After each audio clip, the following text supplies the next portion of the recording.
संभल की शाही जामा मस्जिद के बाद अब जौनपुर की अटाला मस्जिद पर विवाद शुरू हो गया है।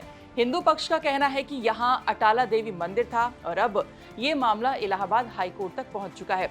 ये विवाद कब, क्यों और कैसे शुरू हुआ, इस पर हम डिटेल में बात करेंगे। तो चलिए करते हैं वीडियो की शुरुआत। नमस्कार, आप देख रहे हैं यूपी तक और मैं हूं आपके साथ सरिता तिवारी। संभल और बदायूं की मस्जिदों के बाद अब जौनपुर शहर में प्रसिद्ध अटाला मस्जिद के मालिकाना हक का विवाद इलाहाबाद उच्च न्यायालय तक पहुंच चुका है। ये विवाद हिंदू संगठनों के दावे के बाद शुरू हुआ, जिसमें उन्होंने कहा कि मस्जिदें मंदिरों को तोड़कर बनाई गई थी। हिंदू पक्ष की ओर से दावा किया गया है कि अटाला मस्जिद असल में अटाला देवी मंदिर है। कोर्ट में याचिका दायर कर मस्जिद को मंदिर बताते हुए पूजा अर्चना करने का अधिकार मांगा गया है। फिर जौनपुर सिविल कोर्ट में 10 दिसंबर को अटाला मस्जिद के पैमाइश मामले पर सुनवाई होती है। कोर्ट ने कहा कि पैमाइश की तारीख और प्रारूप 16 दिसंबर को अगली सुनवाई में तय होगा। हिंदू पक्ष के वकील राम सिंह ने कहा कि कोर्ट ने 2 जुलाई को पैमाइश का आदेश दिया था। सिविल जज जूनियर डिवीजन की कोर्ट में सुरक्षा बल उपलब्ध कराकर पैमाइश कराने के लिए एप्लीकेशन दी गई थी। इसी मामले पर सुनवाई हुई। उन्होंने कहा, अंदर मौजूद सनातन चिन्ह चीख चीख कर बताते हैं कि ये मंदिर है। सुनिए एडवोकेट ने और क्या कुछ कहा। तो जौनपुर के अटाला मस्जिद मामले में पैमाइश होनी है। हिंदू पक्ष को उम्मीद है कि जल्दी ही सर्वे का आदेश भी हो जाए। 16 दिसंबर को पैमाइश की रूपरेखा तैयार होगी। बात करने के लिए हिंदू पक्ष के वकील इस पूरे मामले को लीड कर रहे हैं हिंदू पक्ष की तरफ से राम सिंह जी मौजूद हैं। राम सिंह जी, आप पूरे मामले को शुरुआत से देख रहे हैं, अटाला मस्जिद वाले मामले को। क्या कुछ इसमें कल हुआ है और क्या कुछ आप एक्सपेक्ट कर रहे हैं?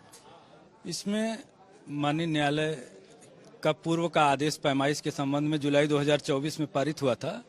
उसके संबंध में पैमाइश के लिए टीम गई हुई थी, जिसमें मुस्लिम पक्ष के तमाम लोगों द्वारा भीड़ इकट्ठा करके प्रतिरोध करने का प्रयास किया गया था, जिसकी वजह से पैमाइश नहीं हो सकी थी। और टीम वापस आने के बाद न्यायालय को रिपोर्ट किया कि मौके पर अराजकता की स्थिति पैदा हो गई, मजमा ज़्यादा इकट्ठा हो गया, बिना पुलिस बल के पैमाइश हो पाना संभव नहीं है। इसकी रिपोर्ट अमीन महोदय ने न्यायालय को की और हमारी तरफ से उसके सपोर्ट में और माननीय न्यायालय से पुलिस बल की उपलब्धता के संबंध में एक प्रार्थना पत्र दिया गया, जो है कि पुलिस बल की उपस्थिति में पैमाइश ही हो पाना संभव है। इसके लिए संबंधित पुलिस अधीक्षक जौनपुर को एक लेटर माननीय न्यायालय इशू करे और उनको निर्देशित करे कि पर्याप्त सुरक्षा बल की उपस्थिति में न्यायालय के आदेश के अनुपालन में अटाला मस्जिद परिसर की पैमाइश कराया जाना सुनिश्चित करें।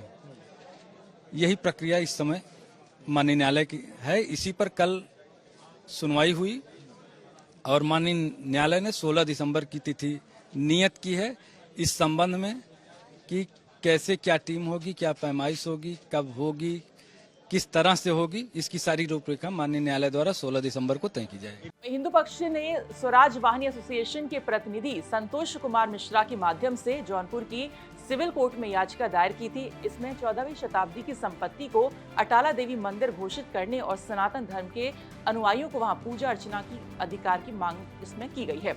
संतोष कुमार मिश्रा की याचिका को स्थानीय अदालत और जिला अदालत ने सुनवाई योग्य माना था। मस्जिद कमेटी ने स्थानीय अदालत के मई 2024 के आदेश को चुनौती देते हुए इलाहाबाद हाई कोर्ट में याचिका दाखिल की। हिंदू पक्ष का कहना है कि संपत्ति मूल रूप से 13वीं शताब्दी में राजा विजय चंद्र के द्वारा निर्मित अटाला देवी मंदिर थी। तो वही मस्जिद कमेटी का कहना है कि संपत्ति हमेशा से मस्जिद के रूप में उपयोग में रही है। 1398 में इसके निर्माण के बाद से मुस्लिम समुदाय यहाँ नियमित रूप से नमाज अदा करता आ रहा है। इतिहासकार कहते हैं कि फिरोज शाह तुगलक ने जौनपुर शहर को बसाया था और इस मस्जिद की नींव भी 13वीं शताब्दी में रखी गई। इब्राहिम शासन के द्वारा 1408 में ये मस्जिद मुकम्मल बनकर तैयार हुई थी। फिलहाल मुस्लिम पक्ष का कहना है कि हम हाईकोर्ट गए, हाईकोर्ट में मामला सुनने के बाद ही कोई कार्रवाई की जाए। अब देखना ये होगा कि मामले में अब हाईकोर्ट क्या आदेश देता है। ये थी जौनपुर से हमारे विशेष संवाददाता समर्थ श्रीवास्तव की रिपोर्ट। बाकी खबरों के लिए आप देखते रहिए यूपी तक।